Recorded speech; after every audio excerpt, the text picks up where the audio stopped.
Assalamualaikum warahmatullahi wabarakatuh. Jumpa lagi dengan saya Safirani Kiranti dari Pendidikan Biologi UIN Wali Songo Semarang. Nah, pada video kali ini saya akan sedikit menyinggung mengenai sistem ekresi. Apa sih sistem ekresi itu? Jadi, pada sistem ekresi itu merupakan proses pengeluaran zat sisa metabolisme yang sudah tidak diperlukan lagi oleh tubuh. Nah, untuk sistem ekresi sendiri, ini terdapat 4 bagian organ. Yang pertama ada pada ginjal, ada pada paru-paru, ada pada hati, dan juga ada pada kulit. Nah, di video kali ini saya akan membahas mengenai sistem ekresi yang terjadi pada kulit. Simak video untuk selengkapnya ya.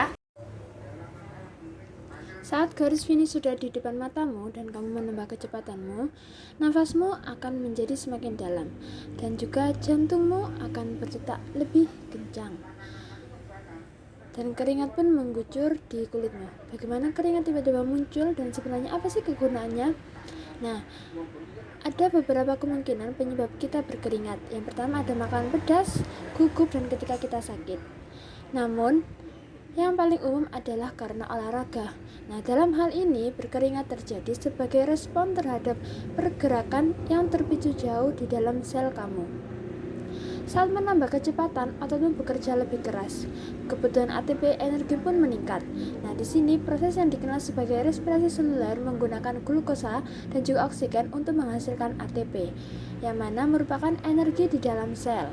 Nah, sebagai proses tersebut terjadi di mitokondria.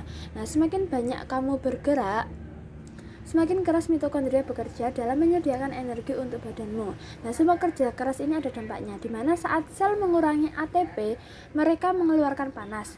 Nah, panas ini kemudian memicu sensor suhu di seluruh badanmu, di mana reseptor tersebut mendeteksi kelebihan panas yang diproduksi oleh sel ototmu dan mengirim informasi tersebut ke hipotalamus, yang mana hipotalamus merupakan bagian yang mengatur suhu badan. Nah, hipotalamus selalu merespon dengan mengirim sinyal melalui sistem saraf simpati ke kelenjar keringat di kulitmu. Nah, kelenjar keringat ini tersebar di seluruh permukaan kulit tubuh. Nah, ketika kelenjar keringat pertama kali menerima sinyal tersebut, cairan yang mengelilingi sel pada gelungan di bagian dasarnya mengandung ion natrium dan klorida dalam jumlah yang tinggi, yang mana sel tersebut kemudian memompa ion memasuki saluran pembuluh yang mengalir di dalam kelenjar keringat.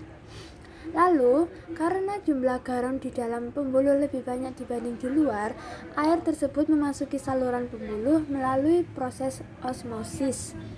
Nah, cairan ini disebut sekresi primer, dan selagi mengumpul di dasar pembuluh, tekanan air mendorongnya ke atas melalui saluran yang panjang.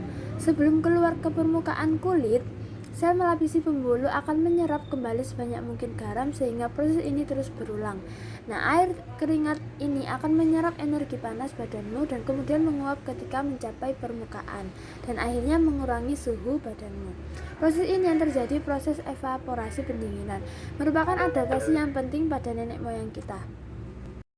Nah, makanan pedas membuat beberapa orang berkeringat deras di wajah. Hal tersebut terjadi karena pedas memicu respon saraf yang sama di otak yang mengaktifkan reseptor suhu yang biasanya merespon peningkatan panas. Nah, berkeringat juga merupakan bagian dari reseptor fight of flight yang dipicu oleh kondisi stres, misalnya saat mengajak seorang kencan atau saat wawancara kerja. Hal tersebut terjadi karena adrenalin memicu aktifnya otot yang menyebabkan pembuluh darah melebar. Dua hal yang bisa meningkatkan panas dan memicu respon berkeringat.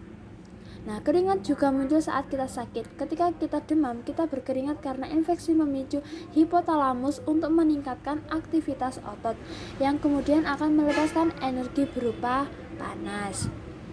Hal ini meningkatkan suhu seluruh tubuh. Nah, mana suatu mekanisme perlindungan supaya tubuh tidak ramah bagi agen penginfeksi, seperti saat berlari. Kemudian saat keringat membantu tubuh dan kamu mengurangi panas. Ketika demam menurun,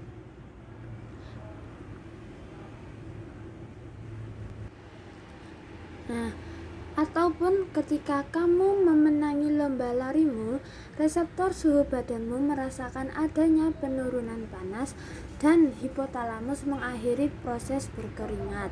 Nah, pada kasus tertentu seperti setelah berlari, hipotalamus juga mengirim sinyal ke tubuhmu bahwa kamu harus mengganti air yang telah menguap. Jadi saat kamu memacu dirimu untuk mencapai target berikutnya, anggaplah keringat sebagai pemelihara atau kalibrator tubuhmu yang mana membantumu untuk berlari lebih jauh lagi. Nah, jadi sistem ekskresi pada kulit ini berupa keringat yang akan menyerap energi panas pada badan dan menguap ketika mencapai permukaan, sehingga dapat mengurangi suhu panas pada badan. Terima kasih telah menyimak video tersebut. Sampai jumpa di video berikutnya. Wassalamualaikum warahmatullahi wabarakatuh.